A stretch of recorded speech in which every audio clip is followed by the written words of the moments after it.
Hello, my name is Elisha Lee, I'm a licensed counselor. And for the month of June, we've been focusing on topics around navigating depression, recognizing the signs. So today's topic is regarding recognizing the signs of depression. We've talked about some other topics as well around that topic of depression. And so our goal today is to explore what depression can look like and how to recognize the signs in ourselves and in our loved ones. So I want to thank you for joining us today. It is important to remember that this is for educational purposes and it does not replace personalized therapy or a consultation. So let's begin by defining depression. It's more than just feeling sad. It is a common and serious medical illness that negatively affects how you feel, the way you think, and how you act. So it can lead to a variety of emotional and physical problems, and it can decrease a person's ability to function at work and home. So let's talk about what the signs can look like because the signs can be tricky. It often goes unnoticed and it is often misunderstood. So here are some common signs. If someone is experiencing persistent sadness or a low mood, now this isn't just about having a blue day, it's also a deep or a constant feeling of sadness that just doesn't go away. Another sign is that you is having a loss of interest or pleasure. So activities that you once enjoyed, you don't enjoy doing any longer.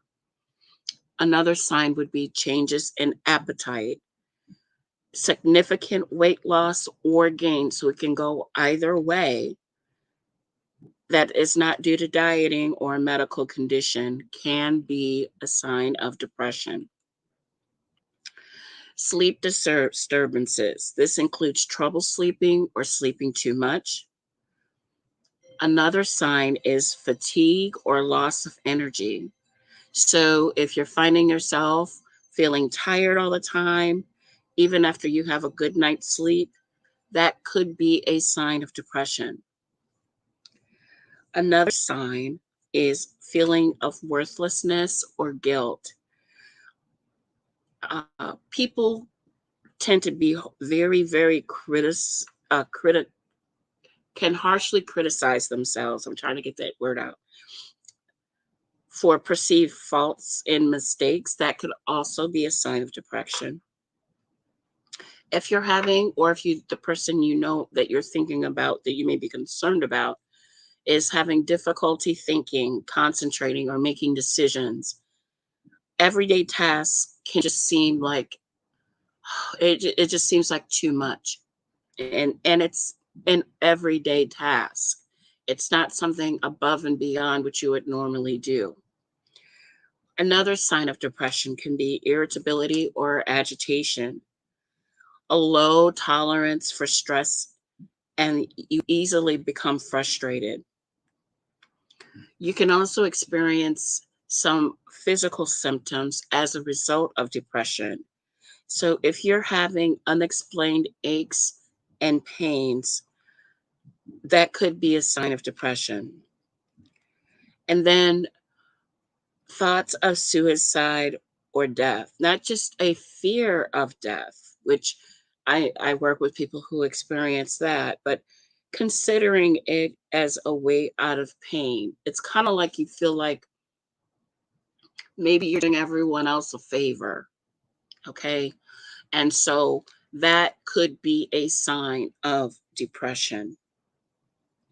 So, next steps, if you know of someone, or if I'm talking about you, like if maybe you're pinpointing some things, and you may ask, well, what are the next steps?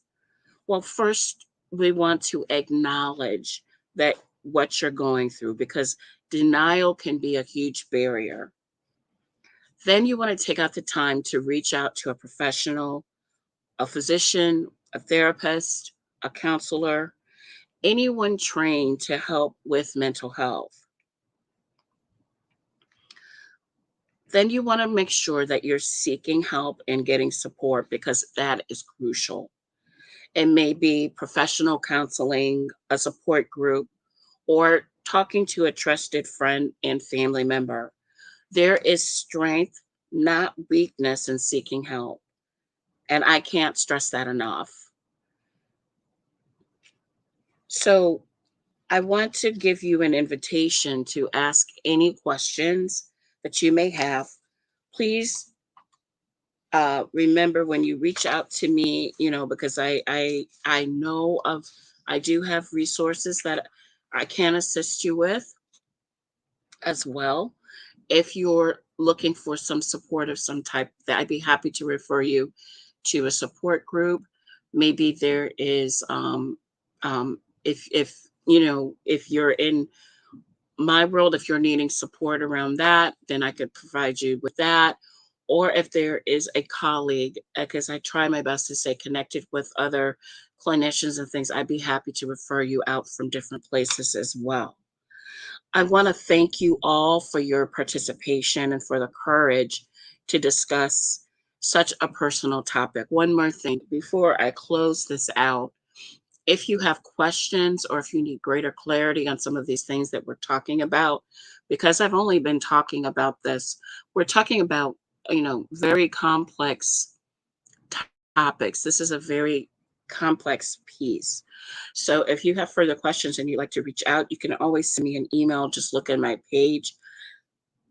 uh, page description for this channel, and I'll be happy to provide you with greater resources for that as well.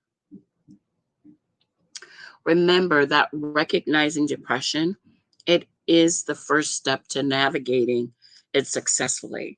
So stay connected, stay supported, keep people in your circle who can support and who are nourishing to you, and never, ever, ever, ever be afraid to ask for help.